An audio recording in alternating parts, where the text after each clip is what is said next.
Hey YouTube, AJ Grantham here, K6LOR, loud, obnoxious radio, checking in for coronavirus quarantine. We're not quarantined, we're just staying away from people right now. We do have a case in one of our schools here in town, so we're pretty much on lockdown. I am working from home at this point, and my wife is just at work and directly back to the house, so we're pretty much staying away from everyone right now, as is most of Idaho at this point. So that'd be a perfect time to talk about public service communications when you're working on public service events, and those could be what I'll focus on today is the common ones, so non-disaster events. So we'll be talking about like parades and races, walks, stuff like that that may or may not include some form of traffic control. But you're still in a tactical environment. Your communications are tactical in nature. You're communicating on your radio, and that could be two-way through amateur, through GMRS, FRS. That could be through a PTT service over like 4G. Motorola has one that's available, and then there's like Zello. There's other apps that you can use. I typically don't recommend those that are LTE based just because there's some latency, and a lot of times you need it to be immediate communication, which is what you get through a regular traditional two-way radio. So we'll talk about that briefly. I got about 10 points I want to talk about. Normally we would do this in one of our ham club meetings, like the Valleywide React meeting, which is usually the third Wednesday of the month here in the Boise area. And that didn't happen this month because of the coronavirus outbreak. So usually we start ramping up on events this time of year. Our particular team does 15 to 30 events a year. The vast majority of them involve traffic control, working for a served agency, which we'll get into here in a little bit. But the first thing, and there are no particular order on these, but it's stuff that I've gathered over the years. My first served agency event that I worked on was in 1995 as a Boy Scout, working with, as I was working towards my ham license, and I started shadowing one of the scouts of this group that had his ham license, and we were supporting a bicycle race in the Paradise area in California. So first and foremost, so I'm just going to pick just on this random radio. This is a Connect System CS750. Has a pretty decent antenna. This is UHF antenna. Fantastic, but it's not a stubby. So when you're working on a public service event, we do not recommend stubby antennas. We actually recommend that you have a full-length antenna or an extended antenna, because you need the best possible coverage possible. Usually, because your communications are tactical in nature, you need to be able to get through 100% of the time. So it may be more comfortable to have a stubby, excuse me, for sometimes during normal communication, but when we're doing events where we need, it's mission critical or operation critical communication, we need to make sure that we put as much in that equation for best chance of communication getting through the first time in a complete message, not just missing bits and pieces of it. I actually don't have, I have several radios here, a couple Motorola's. I don't have any stubby antennas because I use them primarily for public service, and while they may look cool, they may be useful in some cases if you're in a high concentration, like a trunk system that's got a lot of sites and remote receivers. They can be helpful there, but really they're there as a personal preference and not necessarily engineered in the system, because for every dB of antenna loss, you have to make up for it somewhere else in order to maintain the same level of communication. Keep the SNR up, the signal noise ratio up. The next bullet point, high power always. So when we are doing a public service event, everybody is on high power every single time. So you're running 4 or 5 watts. This is not the place to skimp and go down to low power, see if you can do it at 2 watts, see if you can do it at 1/4 watt. Because again, we need to make sure that when we communicate, it works 100% of the time. So any other case, you can try to do minimal power possible, but we've found in our instances that high power every time, and we don't have to worry about it at that point. Now that does affect your battery a bit, so that takes into the next point. Um, Carry a spare battery. So for my CS750, this has a lithium-ion battery in it. I charge both, usually the week leading up to the event. I pull this one off the charger that I'm going to use the morning of. So it's completely topped up. If for some reason this battery goes flat or it's damaged or it's a really long event that takes way longer, I carry this other one. I carry it in a plastic bag so I can't short out any of the contacts. I carry it in my cargo pocket in my left cargo pocket in my either shorts or pants, depending upon the event time of year. It's easy enough to slam it in there to switch over in the middle of it, no big deal. It's not buried in my Go kit in my vehicle that may or may not be immediately around me because my radio's with me. My spare power should be with me as well. Clamshells are incredibly helpful, sort of. So I don't have my clamshell. I've got a Yaesu or a VX 150. I've had FT270. Basically, they're single band entry level radios. Those are the ones that I carry clamshells with that use either AAA or AA's. Most of them use AA batteries. Those work really well as backup because you can store the AA batteries pretty much indefinitely and then put them in the clamshell when you need them, not have to worry about them leaking or anything like that. This is my Motorola XTS 3000. This is the P25 radio. This is my primary VHF P25 radio. This one I do have a clamshell for, which takes, I think, 10 AA's. So it's pretty pricey in order to load the whole thing up. But there's a circuit in it. So if you put the clamshell on here, regardless of what your menu setting is, this will only do low powers. This will only do 2 watts. And it's mainly, there's 2 problems there.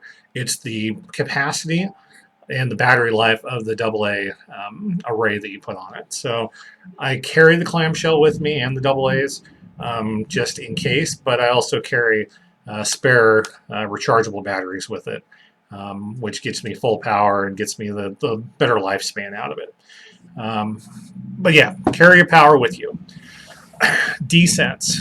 Now, when you're running one of these cheapo Baofangs, and I think this is the little bit spendier one. This is the, I think the UV82. It's a little bit higher power, dual PTT. Again, I think I have probably 5 or 6 of these different Baofeng radios that I just use for different Go kit. I mean, they have a lithium-ion battery. They stay charged really well. I can program them from the keypad, but the RF specs on them kind of suck.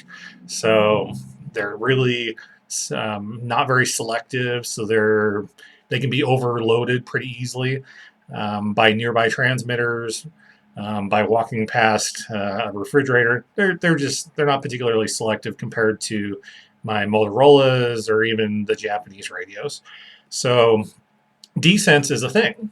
So if you are, for instance, in a downtown area where you're operating on a repeater and you're trying to talk to someone that's maybe 50 feet away, but the repeater is clear up on the mountaintop, or you've got a bunch of big buildings around you, so you got some multipath interference going on, you may end up not being able to hear that person because your receiver, even though they're transmitting in either from 600 kilohertz in the VHF band up to 5 megahertz apart in the UHF band, even though you have that frequency separation, you still have the amplitude of that signal because there's very poor filtering.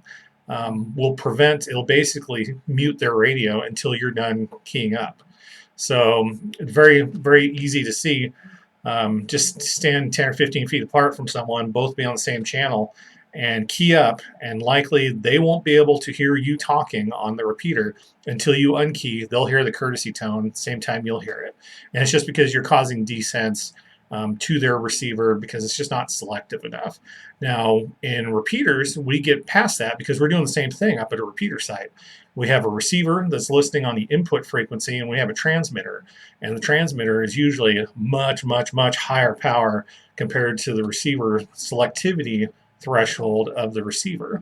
So we use cavity filters like duplexers and bandpass filters in order to notch down the power from the transmit frequency so that the receive frequency is relatively clear. Now, you can't necessarily get 100% of your descents, but there's an amount to where we can keep it within the receiver threshold, which we usually shoot for about 0.20 microvolt is usually the repeaters in our network is what we shoot for. If we start seeing it to where we're seeing noticeable descents, to where if we input a signal at say 0.20 or 0.25 microvolt, and then we key up the transmitter and the receiver mutes because it's being overwhelmed, then we start looking for issues within the system because we try to build adequate isolation between the two. Speaker mics. So speaker mics I'm torn on. So when I was at a state law enforcement agency, we didn't issue speaker mics. And it was because we didn't want the officers to leave the radio on their hip. So you can, if you are an average sized person, it's 15 to 20 dB of suppression between this radio if it's on your opposite hip from where the repeater's at up on the mountaintop. And a lot of times that means you just don't get in at all. So their idea, the way that they built their system was every time you need to use your handheld radio, you need to take it off your belt, get it up here to where, again, you got some height, but you also got away from your body, got away from that suppression because basically your body was absorbing the RF. That's not always practical. So speaker mics are twofold. One, we want to make sure that you're using a quality speaker mic that's weather rated. And I say that because the weather changes pretty regularly. I've had that happen in the middle of an event to where we were 70 degrees and sunny to a thunderstorm came through and we got probably an inch of rain in the course of 20 minutes. So the gear that you carry needs to be rated for the weather that you may encounter. Not necessarily the weather you plan for, but the opportunity, what may happen to it. The other part is if you have a speaker mic, everyone around you can hear what's going on. And this is really touchy when you have an incident that occurs during your event, which I've had happen a couple times. So the next part of that is when you get a speaker mic, make sure that it has an 1/8 inch accessory jack on it for an earpiece. So you can't like run both an earpiece and a speaker mic at the same time off your radio itself, but you can daisy chain them. So the speaker mic plugs into your radio and then your earpiece, which is much shorter at that point, it's just an earpiece only, will run up into your ear. And that works really well because then you can still use the speaker mic just like you would with it on your shoulder, but you're hearing everything and everybody else around you is not hearing it. Now I'm torn because you can get the acoustic type that looks kind of like the FBI agent, the clear coiled plastic one. The speaker's actually on the part that clips to the back of your neck, and then it uses the tube to get it to basically broadcast that into your ear versus a traditional kind of a black stereotype ear bud that goes in your ear where the speaker physically goes inside your ear. Most public service events that I've worked, the acoustic type, the coiled clear ones don't work because they're just not loud enough. They look cool, but if you have a speaker mic on your shoulder and then you do like the clear acoustic one, it's not like you're hiding anything. Everybody knows that you have a radio on you. So there's just not really good quality ones out there other than the OEM ones from like Motorola and Kenwood. The actual public safety grade ones. Those actually have enough volume, but they're also, they wear out over time. So get a quality speaker mic and then make sure that you change out your earpiece over time as it wears out. Tactical zones. So on my VHF radio, I have zones, and you can do this on most amateur radios as well. Yaesu blocks it out into like hyper memories to where you have like 1 through 6 on your radio, and that's basically a pre-settings for all the channels that you want in your scan list and all the ones that you want to show up. So with my public service radios, I set up a specific zone for the event. And it's super easy. Because I've got all my channels that I could possibly encounter, I put in the radio because I can put like 1,000 channels in most of these radios. Even the older ones, I can put over 200 channels. I'm going to not run into that many of them on a regular basis. Um, so channel 1 is always going to be my actual event channel, and that's the repeater, because we've already gone through in our planning for the event. We already know the primary repeater we're going to use, the backup repeater or simplex channel, and then a guard channel. And our guard channel, we set up to be usually an alternate of one of those two. So say, for instance, we use our VHF repeater as our primary channel. We'll use 146.52, 58, 55 as a secondary simplex channel. And then we have another kind of off simplex channel that's uncommon, that's not used. That's our guard channel. So that is if our repeater goes down and if there's some form of interference or a jammer comes up and starts giving us issues on our secondary channel, we can go to our guard channel, and that's kind of our tertiary or third form of communication. Guard channels, which carries over from the fire service, we put all the way in channel 16 in that zone. So channel 1, channel 2 are our primary channels. If something goes sideways, you turn that all the way to the stop, and that gets us to the last channel in the zone, which is channel 16 or channel 20 if you're running like a Bendix King. Just depends on the manufacturer, but it's the last channel based on the stop. I don't have to look at my radio. I can reach on my hip, rotate it all the way around, and know that I'm going to land on my guard channel. Now, some of the newer radios, they have channel annotation, which will actually read out to you over your speaker mic, over the speaker on the radio, or in your earpiece what channel you're on. It's just a matter of programming it up. It's pretty simple to do. But having multiple channels to work from, and this is stuff that we plan for weeks in advance. We shouldn't have to rely on our pre-event briefing to be when we start deciding, okay, what frequency should we be on? What should our backup be? What should be our third if those two go down for some reason? That's your channel plan. That's a pretty standard thing. That guard channel, a lot of groups will usually keep private because they just want to make sure that for the sake of jammers that it doesn't get out into the public, and it changes on a regular basis. So for simplex and the 2-meter band, there's a lot of different channels that you can select from and not step on other people's toes. Just make sure you look at your band plan that you have within your local state or region.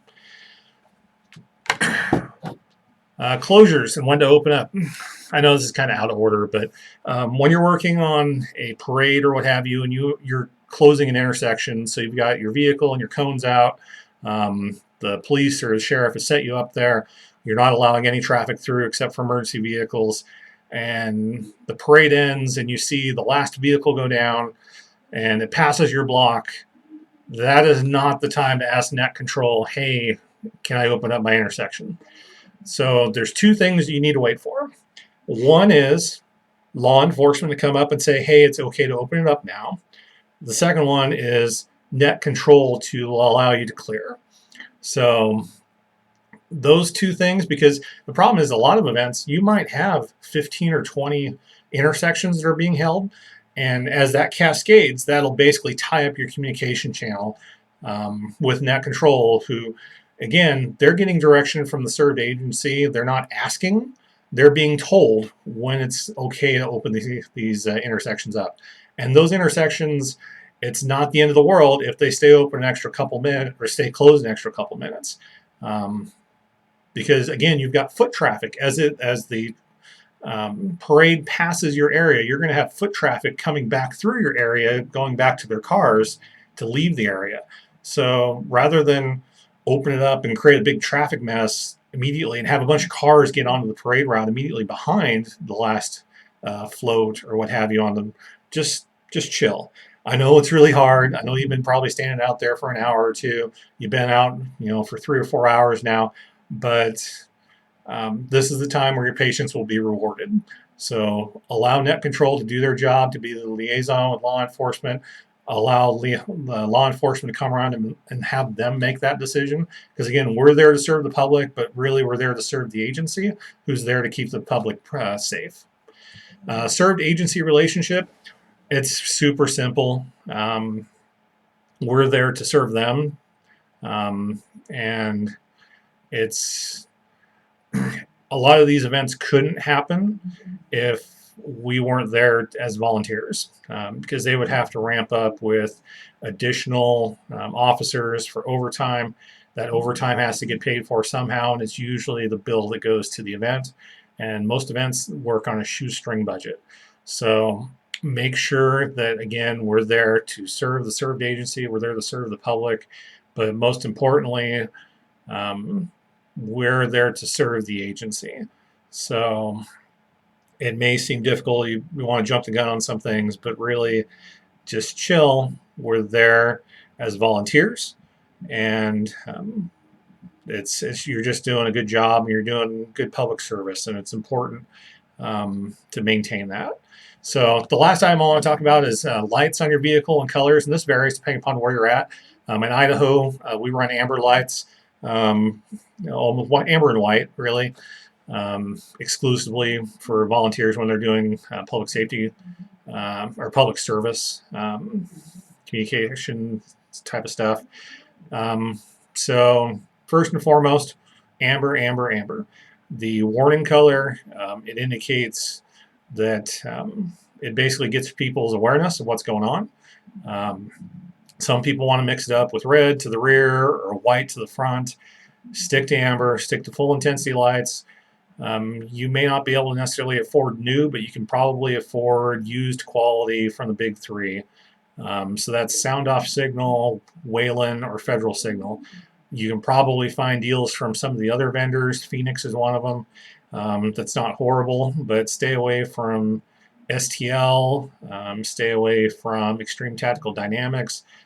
Practically anything that's on Amazon, you're just throwing your money away. So it's just not worth the trouble. A lot of them are dim, or will burn out, or will fill full of water, or the lenses will yellow quickly, or all of the above. So you can find, I know for STL, which is a huge, they spend a lot of money on advertising on the web. If you just look up LED light bar, they're going to be like the first 10 results on Google. And you can spend $300-400 on a full-size LED light bar, and like, oh, that's great, as long as it's, it's going to take a while for them to ship sometimes. And there's people who have had good results with them, but for every one or two guys that, oh yeah, I love my STL lights, there's probably 10 or 15 that said, I had a horrible experience, I'll never buy from them again. But you can, if you're looking for quality lights, I've worked in the industry for almost 20 years now. I can push you in the right direction, where to find good quality used equipment that's going to last you, that can fit your budget. It's not anything I'm going to sell you. I don't want to make any money off of it. I went that route with buying used kind of mediocre stuff and then trading and bartering and working my way up. And my wife gave me a really hard time saying, why didn't you just buy the stuff that you wanted to begin with, and we wouldn't have gone through this. And part of that's my upbringing. That was my dad. He always loved bartering and selling and trading and stuff. So, and we were fairly poor, so I just didn't ever think that, hey, if I spend good money now, I won't have to keep spending good money on mediocre stuff that keeps breaking, or I keep having to upgrade over the next 5 years. Just save up, bite the bullet, and buy the right thing now. And she's really put me on the right track. So that's the best advice that I can give you. Buy used quality name brand equipment for as often as you guys are using it, doing public service communications. You don't have to buy top of the line stuff, but you can find used top of the line stuff that's 2 to 5 years old that's still got a lot of life in it, at the same price or less than what you can buy the really, really poor quality stuff that's brand new. Again, AJ, K6LOR. If you have any questions, put them in the comments below. Make sure you hit like and subscribe. I'm also a Cub Scout leader, so you'll probably see a lot of scouting videos on this channel as well. But I thought just take some time, since we're kind of hunkering down for coronavirus right now, and not a lot of public service events going on, just to share with you some of the ideas, some of the best practices, some of the experiences I've had over basically 25 years of volunteering in public service events, to just go have fun. The same goes with radio equipment. I know Baofengs are cheap. You can buy them for like $25 on Amazon, but they're just they're not the quality that I would want to have to survive on. Um, Excuse me, a little bit of tickle there. So again, if you find yourself in a life or death scenario, and a lot of people have with their communication devices, whether it's cell phone or ham radio, JMRS, do you want to cross your fingers and hope that that Baofeng is going to work for you, or do you want quality equipment that you know has been tested and actually works? So I buy a lot of Motorola as a, I've, and this is a small smattering. This is just what I have in my desk or in my office right now. I actually moved a ton of stuff out of my office because I'm working from home right now, but I've got probably 20 to 50 radios on hand in different bands and configurations, a lot of mobiles and what have you, that I've collected throughout the years that are commercial gear as I've kind of gotten rid of my amateur gear. I still keep, amateur stuff around. Like back here, I've got a Yaesu dual bander that's at my desk, and it's just convenient for me to have it because I can change frequencies on the fly. But man, is it noisy if I'm going down, past any hotels or hospitals, what have you, where there's paging. I have to turn the squelch almost all the way up because it's just not designed for it. Um, it's good equipment in certain places, but really, again, I can buy, several used quality analog public safety radios for the cost of a brand new analog Japanese ham radio and be far ahead going that way. So, again, AJK6LR, subscribe to my channel. Thanks again, and stay safe out there.